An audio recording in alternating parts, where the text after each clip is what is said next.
नमस्कार मंडळी, आज आपण बनवणार आहोत झटपट आणि चविष्ट भेंडीचं आरण।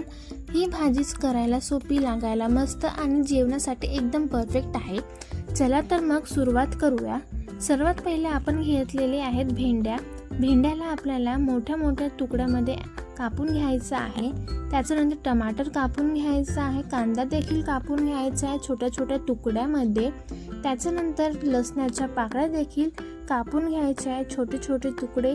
त्याच्यानंतर सांबार देखील कापून घ्यायचा आहे आणि नंतर आपल्याला गॅसवर मीडियम फ्लेममध्ये कढई घ्यायची आहे। कढई घेतली की त्यामध्ये 2 स्पून ॲड करायचा ऑइल, जिरा, मोहरी ॲड करायचं आहे, लसणाच्या पाकळ्या देखील ॲड करून घ्यायचं आहे।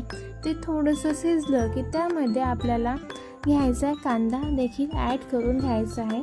ब्राऊन झालं की त्यामध्ये हळद टाकायचं आहे आणि मी त्यामध्ये 2 स्पून मीठ घेतलेलं आहे। चवीनुसार तुम्ही किती पण टाकू शकता। त्याच्यानंतर आपल्याला 2 स्पून तिखट देखील घ्यायचं आहे। तुम्हाला एक चम्मच टाकायचं असेल तर 1 चम्मच टाकू शकता, 2 चम्मच टाकायचं 2 चम्मच।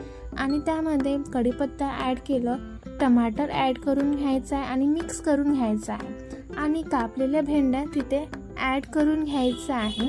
ॲड केलं की त्यामध्ये आपल्याला थोडंसं मिक्स करून घ्यायचं आहे। मिक्स केलं की ताटी झाकून आपल्याला ते शिजू द्यायचं आहे 5 किंवा 10 मिनिटामध्ये।